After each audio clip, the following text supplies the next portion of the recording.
how can a small church with limited resources reach the largest number of people to let them know we exist?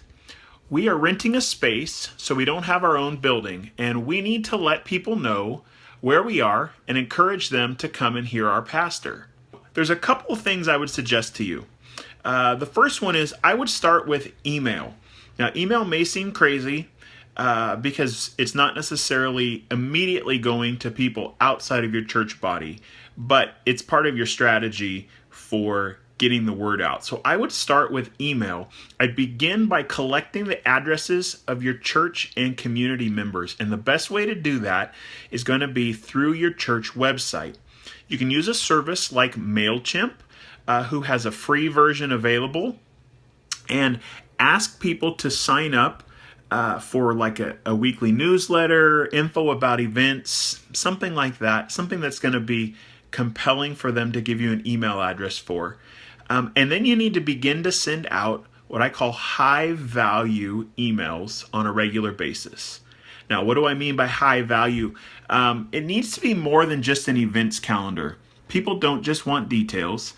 People want something that's engaging and interesting and shows and speaks about why your organization is important. So you need to make sure that you're sending something interesting and compelling and add value to the reader. One of the guys that I'm connected with says that he always asks this question: am I adding value to them? Is this just adding noise to their life? So think about that as you're writing content, but start to write emails. Use stories and testimonies, portions of the pastor's message maybe, things that are just compelling and people are going to be interested in. And when you make it engaging, people will want to read it. And so if you've got this email list going, then a great way to use some of the same content is social media. And if you aren't already using social media, you need to begin to engage your church and your community through this resource, because it's the best way to get your word out there that's super inexpensive. So I would suggest that you start with Facebook. I saw some statistics recently that said that more than 70% of all adults are on Facebook. So that's a huge statistic, and for the number of people who are deciding not to do it, the reality is the majority of people are, and it's a great way to connect with them. But you want to make sure when you're using social media, the idea of social media is that it's social. It is not a event forum. Okay, it is not just tell people what's coming next. You want to engage with people. You want to tell them about the fun things going on at your church. You want to show and talk about people in your church. You might even support events that are going on in your community, things that show, hey, we have a heart for these issues in our community. We're partnering with some organizations. You might want to know about them. You want to tell stories through your Facebook. And why I really encourage that you start with email is that oftentimes you'll be able to tie the two together. You can start to tell a story in email, and then you can say, hey, on your social media, you can say, hey, we told a longer version of this story in a recent email. Maybe you want to be on our email list and get more information, or find it at our website. So if you can create content one time, and then you can share it across multiple platforms, email and social, and it's a way that you can save time even though you're actually showing the information or putting it out there in a couple different ways. And as your following grows and people are engaging with your content, okay, you're getting comments in your feed, you're finding people saying, hey, maybe on Sunday they're saying, hey, we've been following your social media, have seen some good things, it's really cool to be watching. Something for you to consider is using promoted ads through your social media channel. And the thing is, Facebook's reach for organizations has dropped significantly.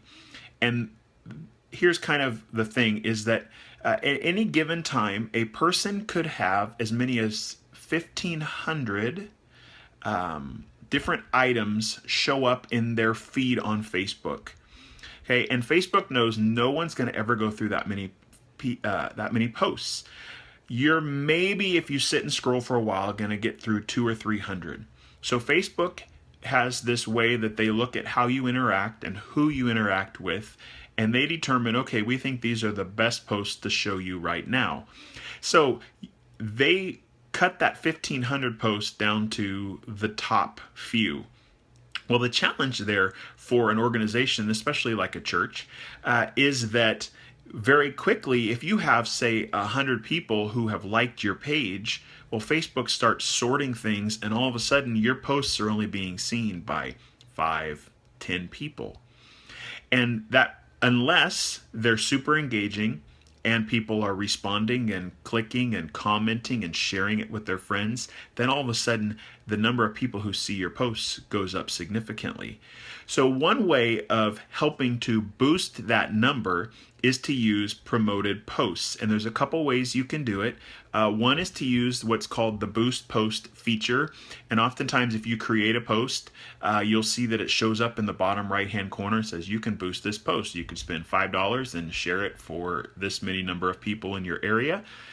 Do something like that. It's a great way, a budget friendly way for you to get your details out there. The other option is actually to run a Facebook ad, and the Facebook ads platform has come a long ways. They have some incredible things, and when you're looking for dollar and cents ways to get your word out on a super budget friendly way, the Facebook ads are fantastic because you could actually go in and target people in your church who live within a radius of your church, who have certain likes and dislikes, who are interested in certain things.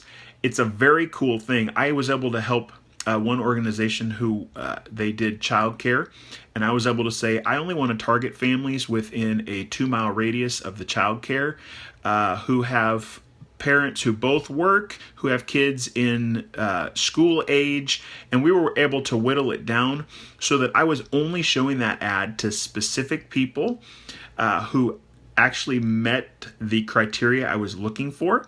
And the cool part then was I wasn't wasting money, and it allowed me to actually spend less on the ad, but get it seen by the people I was interested in.